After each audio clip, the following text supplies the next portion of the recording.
Hi, my name's Dan, and let's drink some LaCroix.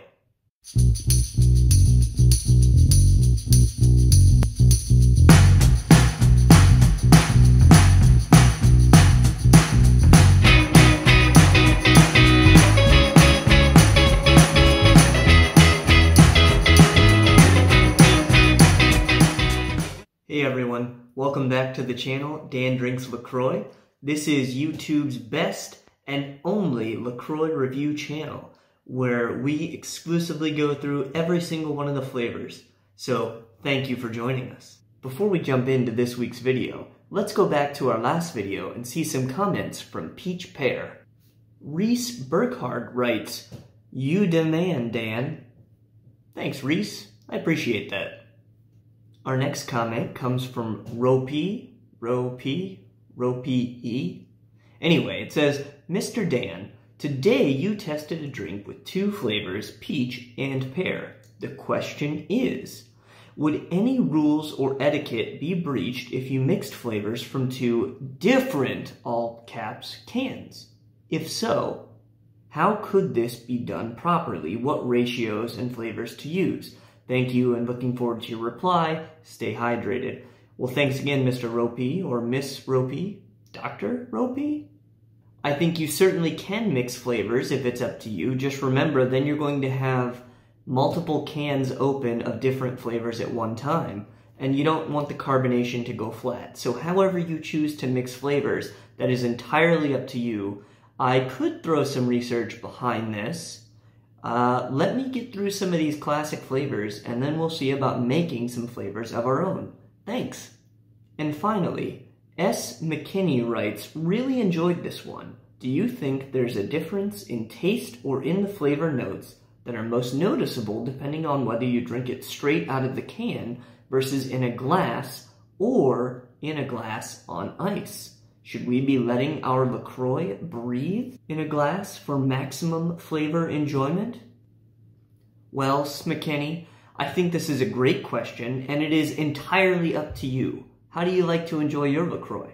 For the videos, I like to put them in a glass. That way you can see the amount of bubbles that are being lifted as I pour or after I pour it, as well as that it's so bonkers that these things can have so many flavors, but they're all clear. I think that's pretty obvious to a lot of people, but for myself, I actually just go straight to the can.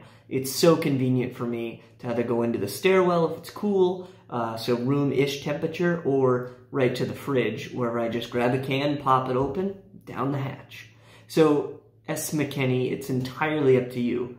There's also another question from Stephanie Hardiman Simon that wants to talk about branding in the cans. And I do want to get to this, but that'll be for another video, and maybe we'll do a side-by-side of different flavors and how different brands package and present themselves. Thank you so much to everyone who commented and liked and subscribed to our last video. There are now too many comments for us to respond to on these channels, but if you want to see your comment read by me on the channel, leave it down below and I will do my best to get to each and every one of them. Now, on to the main course. Alright friends, this week we are going to be trying the flavor Passionfruit. Passionfruit is called such because it is one of the many species of the passion flower, the English translation of its Latin name Passiflora, and around 1700 the name was given by missionaries in Brazil as an educational aid while trying to convert native inhabitants to Christianity. Passionfruit is also the national flower of Paraguay.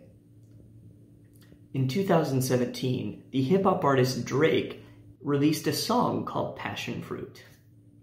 And here we go.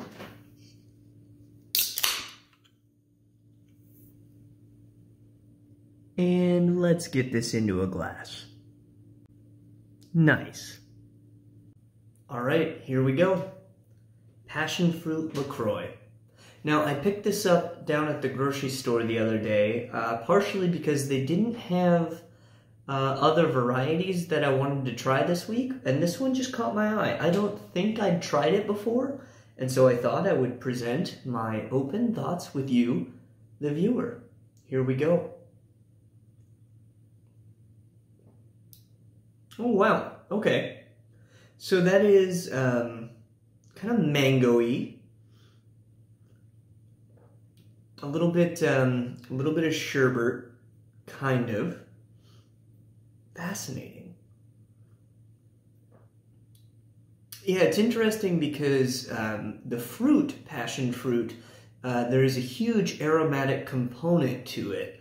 And LaCroix doesn't give off that much of an aroma, so the flavor is really working hard to compensate for that.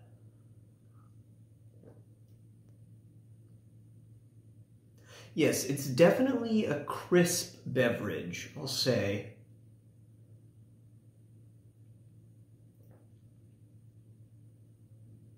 And there's a delightful aftertaste that just lingers on your tongue as you sip it. It's quite wonderful. It's not overwhelmingly bright, but it is very present.